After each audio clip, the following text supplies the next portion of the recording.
Russian forces fighting on many fronts as Putin's military strategy collapses. The former head of the British Army Lord Richard Dannatt asserted Ukraine still needs the support of NATO allies in the face of the Russian invasion. After Russian troops were forced to retreat from thousands of kilometers of occupied territory, the Kremlin has launched a new military strategy in a bid to destroy Ukrainian morale. Key civil infrastructure within Ukraine has come under targeted missile attack, leading to widespread blackouts affecting a huge quantity of the civilian population.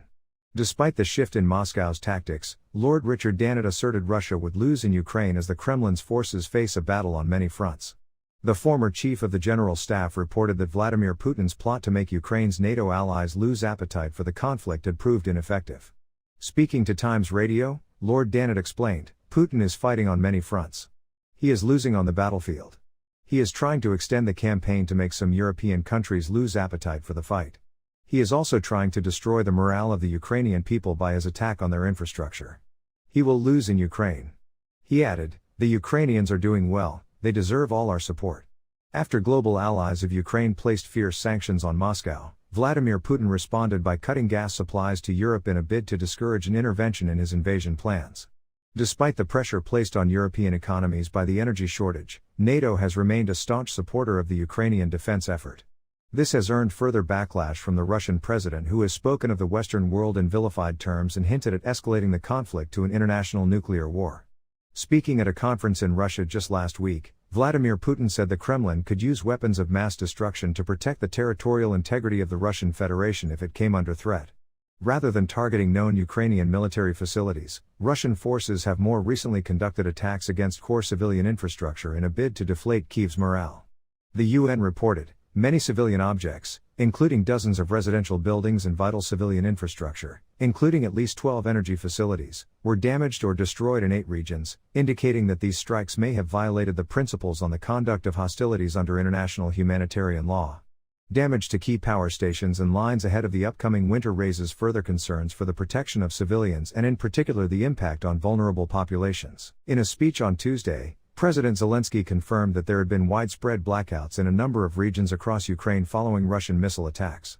He added, "We will do everything to give people electricity and heat this winter, but we must understand that Russia will do everything to destroy the normality of life." Intelligence reports from the UK Ministry of Defence have suggested Russia remains on the back foot in Ukraine amid a crisis of supply concerning weapons and vehicles within Moscow's armed forces. Defense officials suggested the swathes of newly mobilized Russian troops arriving in Ukraine were poorly equipped and weapons that were available among active battalions were likely barely usable following improper storage. The Kremlin had refuted this information as Defense Minister Sergei Shoigu reported. At an early stage, there were problems with various types of supplies and subsistence for the mobilized. These problems have been resolved. All those deployed to their units are provided with the required supplies, uniforms, equipment, and food at the same standard as professional military personnel serving under contract. Russia sending broken-down trucks to Ukraine-based soldiers, new footage shows. Russian reservists mobilized by Vladimir Putin in September have reportedly been sent into combat with weapons dating as far back as 1959. Russia is sending broken fuel tankers to the front lines in Ukraine as they struggle to restock their dwindling supplies of military equipment. In footage released on social media, dozens of purportedly new vehicles based on the Ural 375, which were built in the 20th century, can be seen being attended to by Russian engineers. A German journalist who shared the footage commented that some of them are broken even before reaching Ukraine. The footage further highlights the struggles that Russian forces are facing on the battlefield after sweeping Ukrainian counterassaults over the past 2 months have left Putin's soldiers short on equipment, while reservists are being sent to the front lines with second-hand, malfunctioning weapons. The photos suggest the vehicles are, in fact, second-hand despite claims they were brand new. He captioned the video, "New Russian fuel tankers, sent to Ukraine, are based on the Ural 375, built between 1960 and 1982. Seems some of them are broken even before reaching Ukraine." Another social media user familiar with the equipment compared it to the Iryna 435, which is a fuel tanker built by Mercedes-Benz in the same period. They suggested the fuel consumption of the Russian vehicle was more than twice the amount of the German model. They said, average consumption is 50 liters per 100 kilometers and increases when driving off-road and when the vehicle is loaded. A Iryna 435 from the same decade consumes between 17.5 and 20 liters per 100 kilometers. Expensive fun even for Russia. As Putin's soldiers in Ukraine are reportedly already struggling with a lack of supplies, Russia's problems appear to have been compounded by poorly equipped reservists as they begin to enter the war zone. Many of the mobilized soldiers have been armed with barely usable weapons, according to British defense analysts, dating back to the 1950s. Open-source images suggest that the troops have been issued rifles of a type which could be over 60 years old, such as the AKM assault rifle, which uses ammunition incompatible with the current weapons used by fighting Russian soldiers. The intelligence update, posted by the mod on Twitter, said, in September, Russian officers were concerned that some recently mobilized reservists were arriving in Ukraine without weapons. Open-source images suggest that those rifles which have been issued to mobilized reservists are typically AKMs, a weapon first introduced in 1959. Many are likely in barely usable condition following poor storage. The integration of reservists with contract soldiers and combat veterans in Ukraine will mean Russian logisticians will have to push two types of small arms ammunition to frontline positions, rather than one. This will likely further complicate Russia's already strained logistics systems. Fears that they will have to enter the war zone poorly equipped have led thousands of Russians to flee the country, a problem that has become so significant that neighboring Poland announced on Wednesday it was erecting fences across its shared border. Polish soldiers began laying razor wire Wednesday along Poland's border with the Russian exclave of Kaliningrad after the government ordered the construction of a barrier to prevent what it fears could become another migration crisis.